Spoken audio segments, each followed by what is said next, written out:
फिर भगदड़ में मौतें। धार्मिक सांस्कृतिक आयोजनों में भगदड़ की बढ़ती घटनाएं चिंताजनक है। आंध्र प्रदेश के श्रीकाकुलम जिले में काशी बुग्गा श्री वेंकटेश्वर स्वामी मंदिर में अचानक मची भगदड़ में 9 श्रद्धालुओं की मौत हो गई, जबकि दर्जनों घायल हो गए। उत्तर भारत के मुकाबले दक्षिण भारत के मंदिरों का प्रबंधन अच्छा माना जाता है, लेकिन एक के बाद एक भगदड़ की घटनाओं ने बहुत सारे सवाल खड़े कर दिए हैं। आंध्र प्रदेश में इसी वर्ष 5 जनवरी को तिरुपति मंदिर में हुए हादसे के बाद सरकार ने मंदिरों और भीड़ वाले सार्वजनिक स्थानों पर व्यवस्था बनाने और भगदड़ रोकने के लिए उपायों की घोषणा की थी। लेकिन ठीक 10 महीने बाद एक और हादसा हो गया। देवउठनी एकादशी के मौके पर मंदिर में बहुत ज़्यादा भीड़ हो गई थी, जिससे रास्ता जाम हो गया। आने और जाने का रास्ता एक ही था।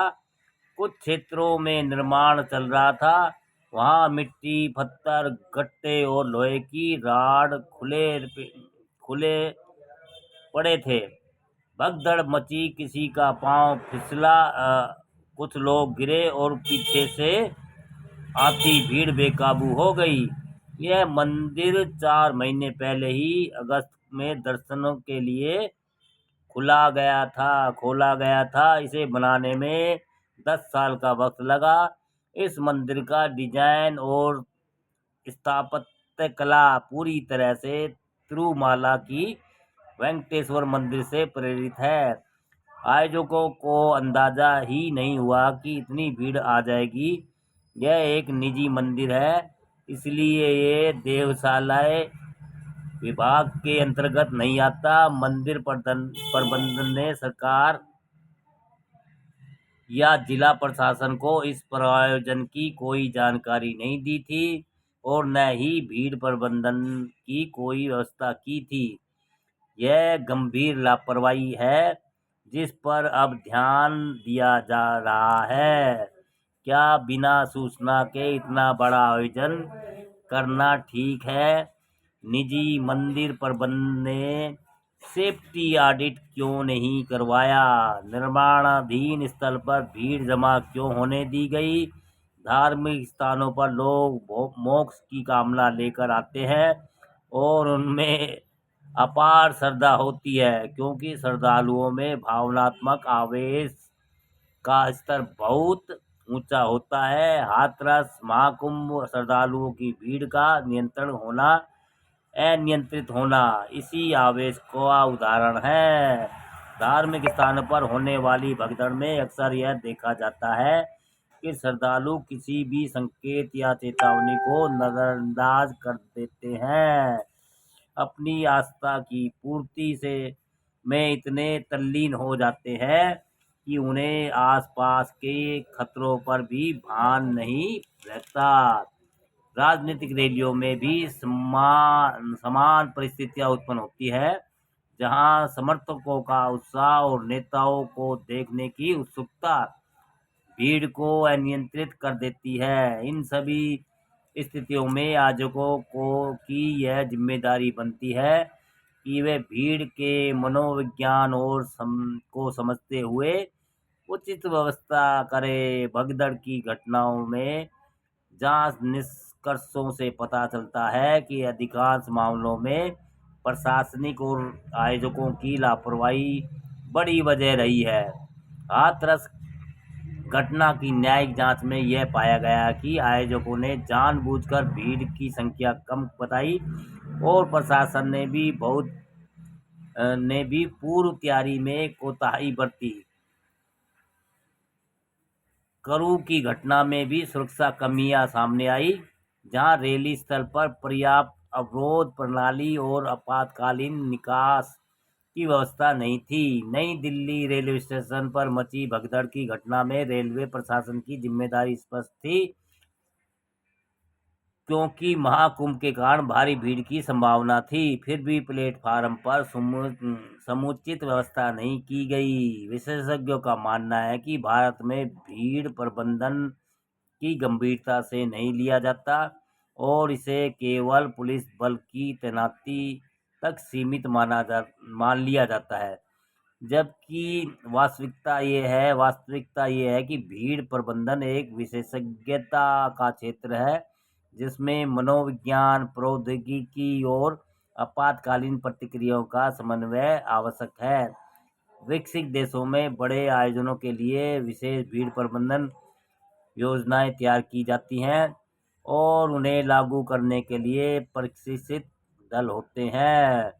इसी वर्ष जून में बंगलुरु में एम चिन्नास्वामी स्टेडियम के बाहर रॉयल चैलेंजर्स बेंगलुरु के IPL चैंपियन बनने पर सार्वजनिक जश्न में भी भगदड़ मचने से कई लोगों की मौत हो गई।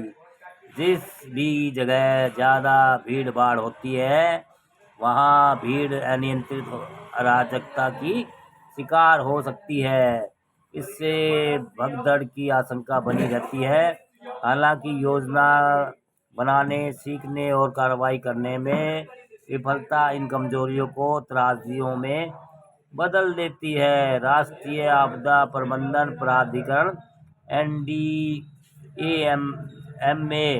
के भीड़ प्रबंधन दिशा निर्देशों को छोड़कर दे तो भारत के किसी भी राज्य या शहर में भीड़ प्रबंधन को लेकर एक समान प्रोटोकॉल नहीं है। ऐसा कोई कानून नहीं है जो बड़े सार्वजनिक आयोजनों को योजना बनाने, उन्हें क्रियान्वित करने और प्रबंधित करने के तरीके को अनिवार्य बनाता हो। इसके अलावा NDMA और राज्य एवं जिला स्तर पर आपदा प्रबंधन प्राधिकरण नीति निर्माण और समन्वय निकाय है। हालांकि प्राकृतिक आपदाओं के दौरान NDMA और SDMA की सेवा ली जाती है, लेकिन ये दोनों प्राधिकरण इन आपदाओं के लिए व्यवहारिक है जहां तबाही के दिनों या हफ्ते तक रहती है।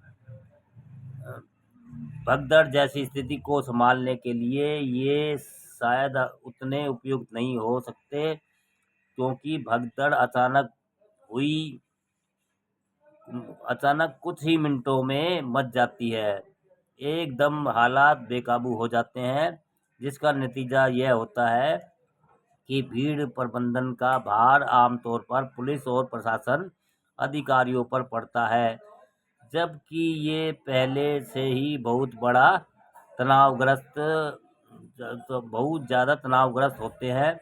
इनमें से कई के पास भगदड़ के नियंत्रण के लिए पर्याप्त प्रशिक्षण, जरूरी उपकरण नहीं होते हैं। भीड़ प्रबंधन के लिए एक स्थायी और व्यावसायिक तंत्र विकसित करने की जरूरत है, जो बड़े आयोजनों की निगरानी और मार्गदर्शन करे।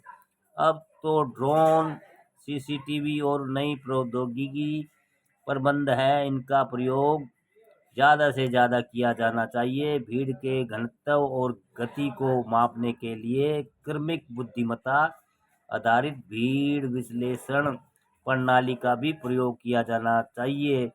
लोगों को जिंदगी बचाने के लिए कानून प्रावधानों को भी कड़ा करना चाहिए।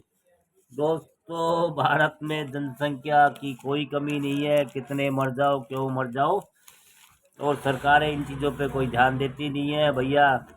2-4 दिन हेडलाइन बनती है समाचारों में, उसके बाद सब नया कुछ हो जाता है पहले जैसा, और ये चलता आया है। दोस्तों, लोग शिक्षित नहीं हैं, और जो शिक्षित भी हैं तो वो धार्मिक आस्था में इतने घुसे हुए हैं कि वो दिमाग उनसे खाली है दोस्तों, और भगदड़ मचती रहेगी, लोग मरती रहेगी, सरकार उस पर कोई मतलब अपना रुख नहीं लेती है, और सब चलता रहेगा। ये दुनिया है दोस्तों, भारत है। हाँ।